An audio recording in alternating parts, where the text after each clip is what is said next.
ঘৰৰ নিয়মখিনি কৰি মানুহজনৰ ঘৰৰ পৰা এপাক আহোঁগৈ বুলি ওলালোঁ। আমি থকা জেগাৰ পৰা বেছি দূৰ নহয়, সেয়েহে বাইকতে ওলালোঁ। সিহঁতক অনা নাই, যিহেতু পৰীক্ষা ওচৰ পালেহি যে, সেয়েহে অনা নাই।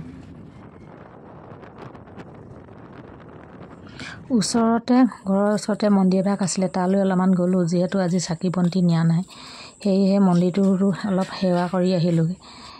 আৰু মন্দিৰভাগ জাগ্ৰত বুলিয়ে ক'ব লাগিব, কাৰণ এজন ব্যক্তিয়ে প্ৰায় সপোনত দেখা দি থাকে বোলে ইয়াত এজন কোনোবা আছে।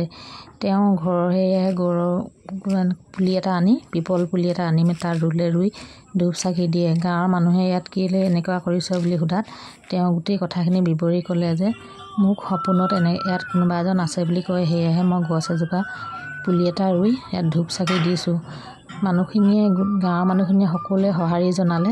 তেওঁ যেনেকৈ ধূপ চাকি দিছিলে, তেনেকৈ গোটেই গাঁৱৰ ৰাইজে মিলি মন্দিৰটো অলপ উন্নত ভাগ কৰি দিয়ে। তেওঁক মনত সাহস দিলে। আৰু এতিয়া তাত কোনো ব্যক্তিগত নহয়, গোটেই গাঁৱৰ মানুহবিলাকে তাত চাকি জ্বলাব পাৰে, মনৰ প্ৰাৰ্থনা কৰে।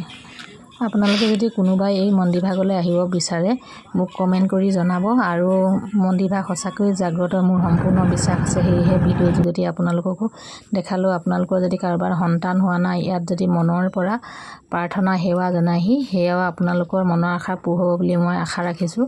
আৰু ইয়াত কোনো মাননি কথা নাই, নিজে আহি নিজৰ ইচ্ছামতে চাকি জ্বলাব পাৰে। ওচৰতে মানুহৰ ঘৰ আছে, আপোনালোকেও কথাবিলাক সুধি মেলি চাব পাৰে। আৰু মৰাণ লেঙেৰী ডিবোৱাল গাঁৱৰ পিপলতল মন্দিৰ বুলি কয়। এই মন্দিৰভাগ মোৰ নিজৰ সম্পূৰ্ণ বিশ্বাস আছে। ইয়াত কেইবাগৰাকী মানুহে সন্তান প্ৰাপ্তি হৈছে। মোক কথাটো কৈছিলেহে, সেয়েহে মই ভিডিঅ'ৰ যোগেদি আপোনালোককো কাৰোবাৰ যদি সন্তান হোৱা নাই, আপোনালোকক মোৰ ভিডিঅ'টোৰ যোগেদি জনাইছোঁ।